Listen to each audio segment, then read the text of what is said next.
இப்போ பட்டி வந்து எப்படி கட் பண்ணலாம் அப்படின்னு சொல்கிறேன். ஓகேவா? இப்போ ஷோல்டர் ஜாயின் பண்ணியாச்சு, ஃப்ரண்ட் பீஸை வச்சாச்சு. ஓகேவா?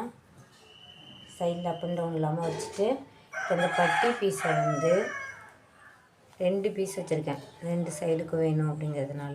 ஓகேவா? இதை வந்து இந்த இடுப்பு சுற்றளவு இருக்குது பார்த்திங்களா, அதில் வந்து இந்த 2 பீஸையும் இப்படி ஸ்ட்ரைட்டாக வைங்க. ஓகேவா? ஸ்ட்ரைட்டாக வச்சுட்டு இந்த ஃப்ரண்ட்டு பீஸையும் எடுத்து இப்படி ஃப்ரண்ட்டில் போட்டு, ஓகேவா? இந்த சைடில் எப்படி இருக்குது என்னென்னு பார்த்துக்குங்க. பார்த்துட்டு ஓகேவா, கரெக்டாக இருக்குது. இப்போ இதில் அப்படியே நீங்கள்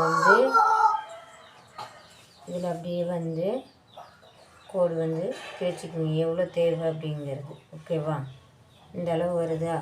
சைடு இவ்வளோ இருந்தால் போதும், அதேமாரி ஃப்ரண்ட்லேயும் இவ்வளோ இருந்தால் போதும். ஓகேவா? சைட்லேயும் மார்க் பண்ணியாச்சு, ஃப்ரண்ட்லேயும் மார்க் பண்ணியிருக்கோம்.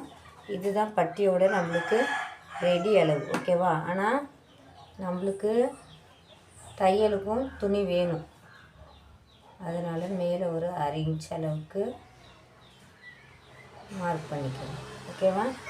இப்போ இதில் கட் பண்ணக்கூடாது, நம்ம இந்த இதிலேருந்து தான் கட் பண்ணணும். ஓகேவா? இப்படி ஸ்லாண்டிங்காக இழுத்து ஒரு கார்னரில் ஒரு கட்டிங் போட்டுக்கணும். இப்போ 2 பீஸ் இருக்குங்க.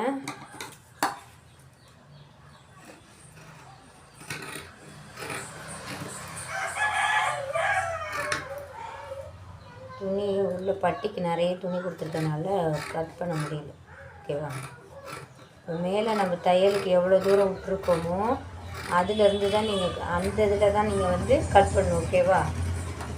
இப்போ சைடு வந்து நம்மளுக்கு இதோடு இருந்தால் போதும், இருந்தாலும் நான் கொஞ்சம் எக்ஸ்ட்ரா கட் பண்ணிக்கிறேன். ஏன்னா நம்ம பட்டி ஜாயின் பண்ணதுக்கப்புறம் எக்ஸ்ட்ரா இருந்ததுன்னா நம்ம கட் பண்ணிக்கலாம், பிரச்சனை இல்லை. ஓகேவா? பட்டி பீஸ் ரெடி.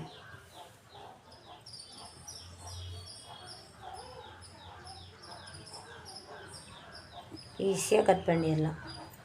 ஓகேவா?